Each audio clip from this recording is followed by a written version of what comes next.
เอาค่าไม่ส่งค่าไม่ส่งยินดีผมจำหับตอนไต้กอเขากุกกอเนื้อออนไลน์และอีกป้าผู้เล่นเห็นดีซ่องยูทูบข่าวสกูอินออนไลน์ดีห้องเห็นดิกใต้เนื้อออนไลน์ตามบดังเสียงค่ะเนาะในวันมื้อในก็ขาเลยมาเฮามาทบกันแทงในค่ะเนาะในวันมื้อในก็เป็นตอนรายการเห็นเอาดิกใต้ในค่ะเนาะรายการเห็นเอาดิกใต้วันมื้อในก็ขาดกะเห็นเป็นโตเมลิกใต้ค่ะเนาะเป็นโตเมกับเงาโอในค่ะเนาะในตอนในก็ขาดมาเห็นเอาดิกใต้เป็นเมกับเงาโอในค่ะเอาค่ะกับในก็ขาวเดกะตรงตักเป็นภายไทยอีกนึงในค่ะเนาะก็เพื่อว่าหนังพี่น้องไทยเขาเนี่ยก็ทั้งที่ว่าเขาใครเรียเพียนเนี่ยก็เขาได้มาเรียเพียนเอานั้นขนาดเนาะก็เพื่อแจ้งนั่นแหละตีเลยเขาขาดตีกาดตรงตักเป็นภายไทยอีกนึงนะครับครับสวัสดีครับสวัสดีท่านผู้ชมทุกท่านที่กำลังติดตามรับชมที่ช่อง YouTube กับผมสกูอินออนไลน์หรือไม่ก็ห้องเรียนรู้ออนไลน์ทุกท่านนะครับวันนี้ก็เราจะมาเรียนภาษาไทยใหญ่กันต่อนะครับวันนี้ก็การเรียนการสอนแล้วก็จะเปลี่ยนสระโอครับผมครับสระโอนั้นมีอะไรบ้างเราจะเข้าไปเล่นรู้กันนะครับอ๋อค่ะอันได้หันอยู่ยามพ้องเจอในเป็นเมกับเงาโอเนี่ยค่ะเนาะปออันแต่มาอยู่ก็เป็นการสอนหกเนี่ยค่ะเนาะการสอนหกเมกับเงาโอเนี่ยค่ะเนาะในเมกับเงาโอในก็เพราะว่าเขาขามาป้องตัวมันขนาดเนาะเขาขามาสะกดตัวมันเนี่ยก็ตีมีเท่ากับได้ใจอยู่ตั้ง19ตัวเนี่ยค่ะเนาะตัวมีใต้ค่ะเนาะ19ตัวเนี่ยค่ะอันที่อันหันว่าอยู่ในก็เขาเตรียมไม่ได้เป็นตีเกียบมันเนี่ยค่ะเนาะเตรียมไม่ว่าเมกับเงาโอเนี่ยค่ะเนาะ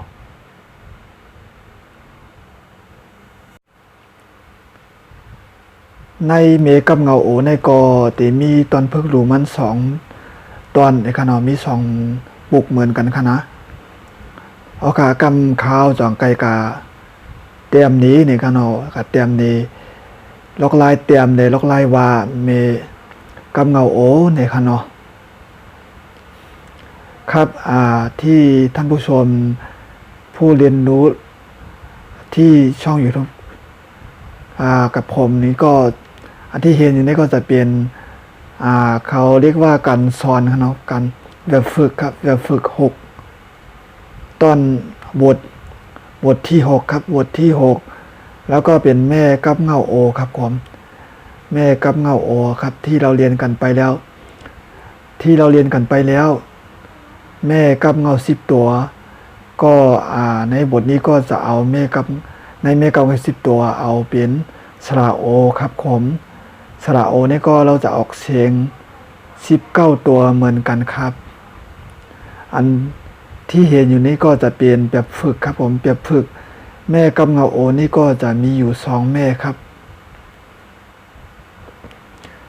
ตอนนี้ก็เราจะไปเรียนรู้เกี่ยวกับแม่กับเงาโอกันก่อนนะครับผมเราจะเข้าไปเรียนรู้เกี่ยวกับวิธีการเขียนและการอ่านกันนะครับเอาค่ะกำในก็ขาดเอกาเลเพียนลอกลายว่าแลลายเตรียมมันในค่ะเนาะว่าเมกับเงาโอนะเขาได้เตรียมจึงหือเขาได้เลยว่าจึงหือในค่ะเนาะเอาค่ะมาจอมขาวกันเนาะเมกับเงาโอในค่ะเนาะเตรียมจะไหนค่ะเนาะเม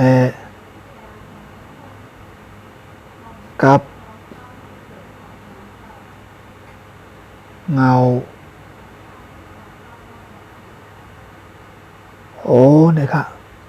แม่กับเงาโอเนี่ยค่ะเนาะกำเนิดก็ได้กัดเตรียมตัวเนี่ยค่ะเนาะเอาตัวก้ามาเตรียมตัวค่ะเอาดิเตรียมไว้เจอในก่อนเนี่ยค่ะเนาะ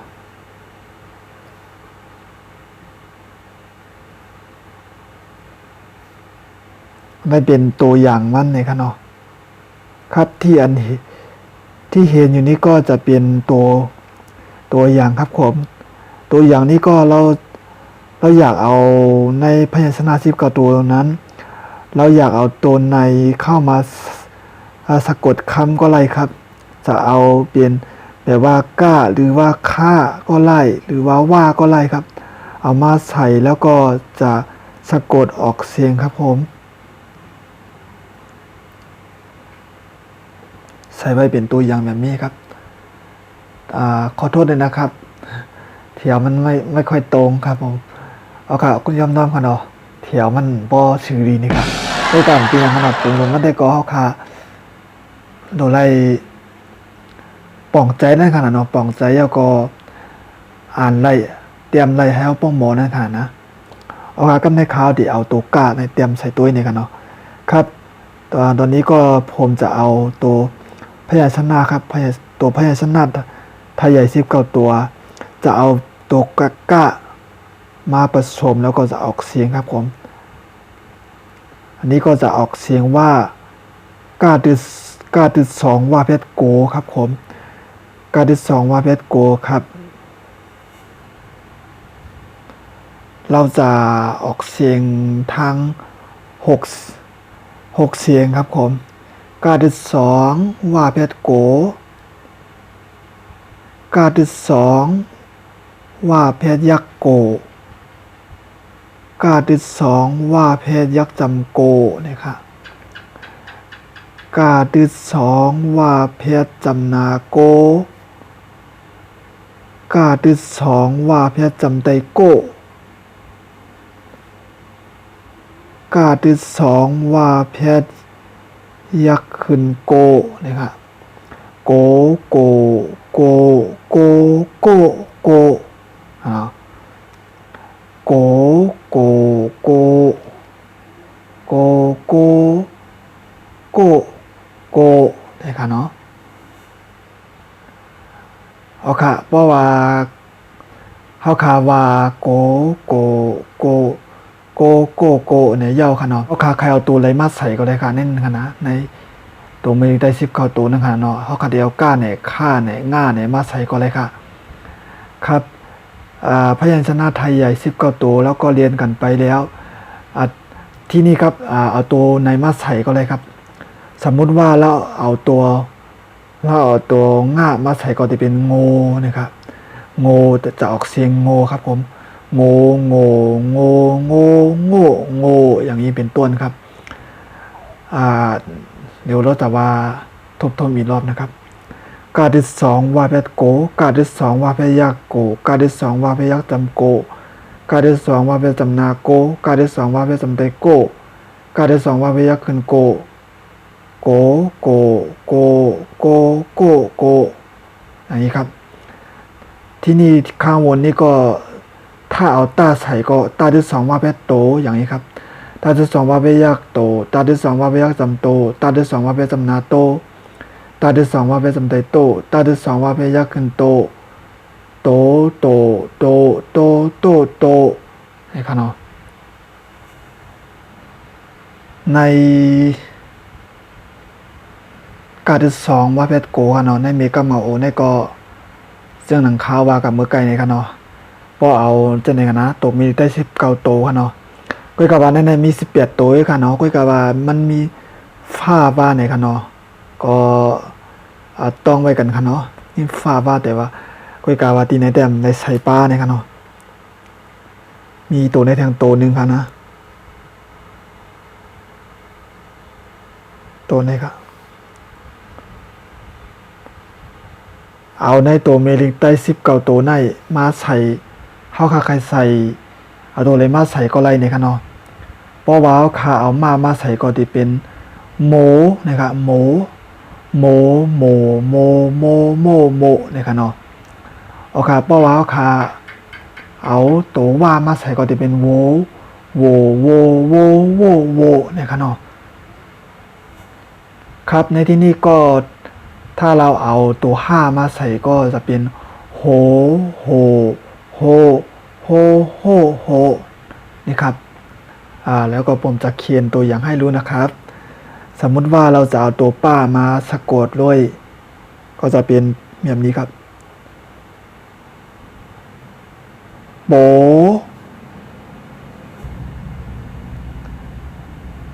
ปในขนาดโปอันนี้ก็ โปนะคะอันนี้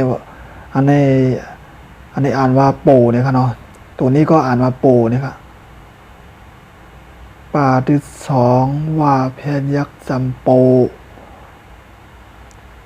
ป่าที่สองว่าเพนจำนาโป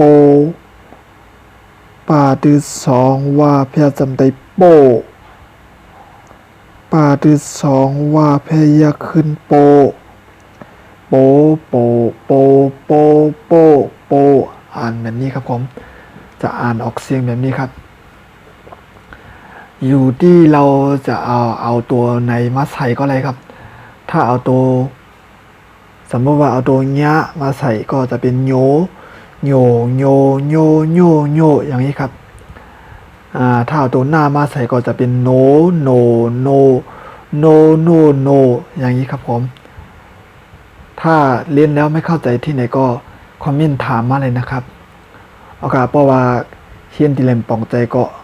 ถามมาเลยนะคะเนาะกำแนวคาเตกว่าเฮียนตอนพึกรู้มั่นเลยค่ะครับที่นี่ก็เราจะไปเรียนรู้เกี่ยวกับแบบฝึกกันนะครับโอกาสอันหันในก็เป็นตอนพึกรู้โอเนี่ยค่ะเนาะครับที่เห็นอยู่นี้ก็จะเป็นแบบฝึกสลาโอครับผมแบบฝึกแม่กำเงาโอครับเอาค่ะว่าตัวจอมกันค่ะเนาะครับเราจะไปอ่านด้วยจอมกันนะครับว่าที่สองว่าเพชรจำนาโวนะครับเนาะว่าที่สองว่าเพชรจำนาโวซาที่สองว่าเพชรจำนาโซนะครับโวโซนะครับเนาะโวโซกาที่สองว่าเพชรโกฮาที่สองว่าเพชรจำไดโฮโกโฮค่ะคาที่สองว่าเพชรยักษ์จำโคท่าที่สองว่าเพชรยักษ์โถโคโถนะคะท่าที่สองว่าเพชรยักษ์โถท่าที่สองว่าเพชรโหโถโหเนาะซาที่สองว่าเพชรจำนาโจคาที่สองว่าเพชรโขโจโขเนี่ยเนาะโวโซโกโฮโคโถโถโหโจโขนะครับโจโขครับเดี๋ยวผมก็มาแปลคำใหม่ให้ฟังนะครับว่าภาษาไทยเขาเรียกว่าอะไรครับที่นี้ก็เราจะมาอ่านบทที่2ครับแบบฝึกหัดบทที่2ครับผมทางไทยใหญ่เขาเรียกว่าต้นพึกดูครับว่าที่2ว่าเวจำนาโวมาดังคาเกียนจำนามีโวมีตาดังคาเกียนยักษ์จำตีโวมีตีคาที่2ว่าเวทโขโวมีตีโขป้าดังคาเกียนยักษ์จำปีงาที่2ว่าเวจำในโง่ปีโง่คาที่2ว่าเวทโกปีโง่โกว่าที่2ว่าเวจำนาโวปีโง่โกโวป้าดังคาเกียนวีฮาที่2ว่าเวทโหเอใส่ซาเซเอใส่ล่ายักษ์จำแลวีโหเสแลฮาแคทฮาอาจำนาฮาเนี่ยกันเนาะฮาอาจำนาฮาเอใส่ตาเตซาที่2ว่าเวจำนาโซเอใส่ล่ายากแหลฮาเตโซแหลปาจำนาปาคาที่2ว่าเวจำนาโคปาโคมาจำนามาปาโคมาตาจำได้ตาปาโคมาตาโวมีตีโคปีโง่โกโวปีโหเสแลฮาเตโจเลปาโคมาตะนี่ครับเนาะครับที่นี่ก็ผมจะไปแปลความหมายมันครับผมโวโซก็แปลว่าวัวที่ตัวใหญ่ๆครับที่ตัวใหญ่แล้วก็มีกล้ามวัวที่กำลังเยอะที่ตัวใหญ่ครับอันนี้เขาเรียกว่าโวโชประมาณนี้ครับผมแล้วก็โกโฮก็โวตัวนี้มันโกลัวครับมันโกลัวไม่กล้าไปอย่างนี้ครับตัวอย่างตัวอย่างประมาณนี้ครับผมโกโฮโคโถก็คือขั้วถั่วครับผมขั้วถั่วอย่างนี้ครับโถโหก็คือถั่วครับโหถั่วครับผมโจโขก็จวนโหเลาะจวน จนกันหัวเราะอย่างนี้ครับจนกันหัวเราะอย่างนี้ครับผมแล้วก็มาฝั่งนี้ก็วัวมีตีโขก็แปลว่าวัวอยู่ที่สะพานนะครับวัวอยู่ที่สะพานปีโง่โกโวปีโง่ก็คือเป็นชื่อโคนะครับเขาชื่อพี่โง่ครับพี่โง่โกวัวครับผมเขาโกวัวครับวีโฮเซเลนเขาบอกให้วีโฮครับผมวีพรมครับวีพรมเซเลวีพรมเลยอย่างนี้ครับอันนี้ก็เป็นการวังคับหรือว่าการใช้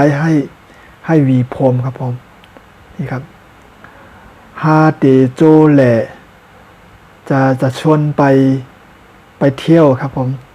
จะชวนไปเที่ยวปาโคมาตาปาซื้อผ้ามาด้วยอย่างนี้ครับคำหมายก็จะประมาณนี้ครับผมครับในตอนนี้ก็จะมีแค่นี้นะครับภาษาไทยใหญ่หรือว่าแม่กำเงาโอครับผมในแม่กำเงาโอก็จะมีประมาณนี้นะครับถ้าอ่านแล้วก็เขียนตรงไหนที่ไม่เข้าใจก็คอมเมนต์ถามมาอะไรที่ล่างที่ช่อง YouTube กับผมเนี่ยนะครับครับผมถ้าเข้ามาเรียนแล้วที่พูดภาษาไทยเนาะไม่ค่อยชัดก็ต้องขออภัยด้วยนะครับเพราะว่าส่วนมากก็จะพูดภาษาไทยใหญ่ครับเอาค่ะในวันเมื่อในก็การเรียนการสอนนะคะก็ติดกึดไว้ที่ในก่อนนะครับเนาะสังสุวาเฮียนเราก็เอาไปปกป้องใจเนี่ยก็ถามเขามาอะไรอยู่เนี่ยค่ะถามมาอะไรตีตั้งช่อง YouTube เขาค่ะเนาะของเฮียนูหรือออนไลน์นะครับเอาดียินจมตีผู้ติดตามเลเพียนตีช่อง YouTube เขาไว้ขายามเสียแลมาเห็นหูจอมกันค่ะเนาะครับวันนี้ก็ต้องขอบคุณทุกท่านที่เข้ามาติดตามรับชมเรียนรู้ด้วยกันนะครับสุดท้ายก็อย่าลืมกดไลค์กดแชร์กดติดตามให้กำลังใจผมนะครับเอาค่ะกำหนดสุดก็อย่าไปลืมกดไลค์กดแชร์กันเนาะแล้วก็กดปันแห่งใจนะครับเอาค่ะพวกข่าวตั้งหน้าคลิปตั้งหน้าค่ะต่อไปมาพบกันแทนนะครับเนาะ